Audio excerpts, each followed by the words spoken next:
Oh, royal masterminds, though. Lady Colin Campbell joined this week by Cara Kennedy. And a new royal row has erupted over the Invictus Games between the firm and Prince Harry. The Daily Telegraph reports frustration that senior royals like Kate, Wills and Princess Anne haven't publicly supported the event, as they previously did in 2014. They quote a media strategist saying it's ironic Buckingham Palace had more to say about the Highland Games than the Invictus Games, despite the honorary military roles they hold. The palace looks mean-spirited and petty. The ill will against Harry should not be held against the Invictus competitors. Well, Lady C, I know that quote is apparently from a media strategist, but I'd say that media strategist is very close to a certain Harry and Meghan. Would you not? Perhaps even on the payroll, Lady C. Well, they're also all nuts. I mean, how can the royals endorse anything that Harry and Meghan are doing without endorsing the lies and accusations that Harry and Meghan have made about them? You know, people need to wise up and wake up and realize that you cannot endorse somebody who is trashing you. And also, my understanding is that people in Germany are not, you know, in Britain and America, they're presenting this as a great success. My understanding is that people in Germany are not viewing it as the success that we have been led to believe it is. There are lots of seats that are empty, and there is huge dissatisfaction in Germany about the fact that they played the race card repeatedly.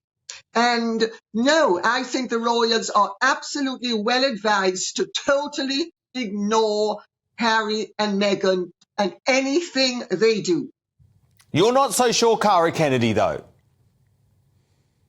I would say that I think it's a kind of thoughtless and silly mistake from the royal family side. I wouldn't say that it's mean-spirited like the media strategist said, but it does create an opportunity for Harry and Meghan to say, oh, look at this, look at the lack of support we have. This is what we were telling you about all along.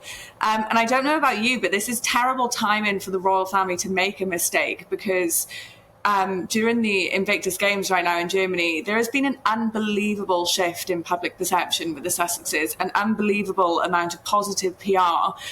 Like Lady C just said, I'm in the US right now, and people are very happy with Meghan and Harry, which is very different to what we've seen over the past few months. I think Meghan's helped by not wearing £20,000 coats. She's wearing Banana Republic and J. Crew, and I think that's working. I think she's not putting the shine on her and letting the shine be on the veterans who are the main event. Interesting. OK, so another royal row.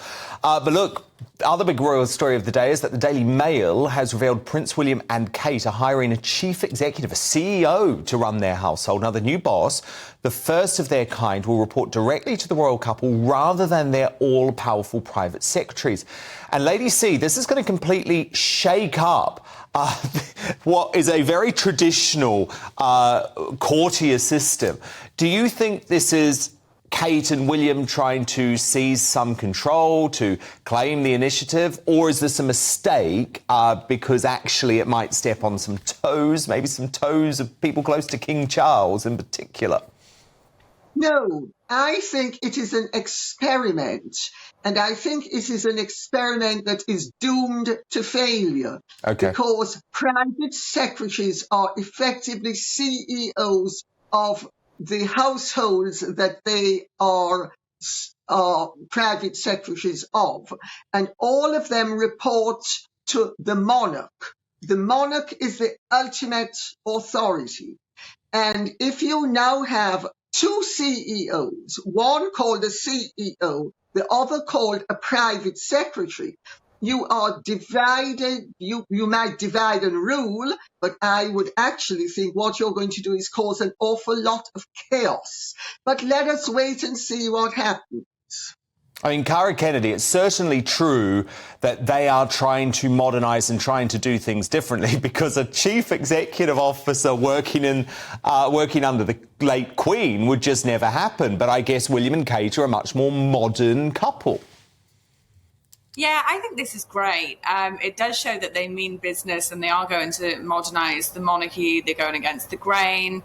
Having a CEO that deals directly with them cuts out the middlemen, cuts out the men in grey suits, as Harry and William have always called them and haven't been very fast on them. So I think it's nice for them to feel like they have some more control, and I bet that it will lead to less leaks and miscommunication as well. Well, indeed, because there are big problems that the royal family are facing, because it's been revealed that a light show at the Sydney Opera House to celebrate the King's coronation wasn't cancelled because of energy costs, as was initially reported and suggested by the New South Wales Premier Chris Minns. Leaked Australian government emails show that one of Minns' advisors confirmed it was, quote, more of a political decision. So, Cara, who needs to get there? Does someone need to get to Australia? This is turning into an emergency situation? Yeah, well, I mean, speaking of leaks, these leaked government emails are pretty shocking. I think Charles needs to get on a plane to Australia ASAP and engage in some damage control. But I mean, he wasn't there that long ago, 2018, but obviously now he's king. Yeah. The last royal to be there was Princess Anne in 2002. But I mean, when it comes down to it, this is the strongest argument for monarchy and their most important job, But is to strengthen ties. Yeah, Lady C, though, you say it probably shouldn't be Charles. This is a job for William and Kate. I think it is a job for William and Catherine. I really don't think that, Charles is batting 80. He's 75, or will be 75 in a few weeks. Camilla is a year older than he is. I mean, these are very old people, relatively speaking. How many people of their age would you expect to be hopping on planes and going halfway across the world? William and Catherine, I think, are ideally placed to do it. Also, they are sexier, younger, more popular, and because they are more attractive physically, they are more desirable. So why not do the desirable? Yeah, they need to go and charm the Aussies. Go and charm the Aussies.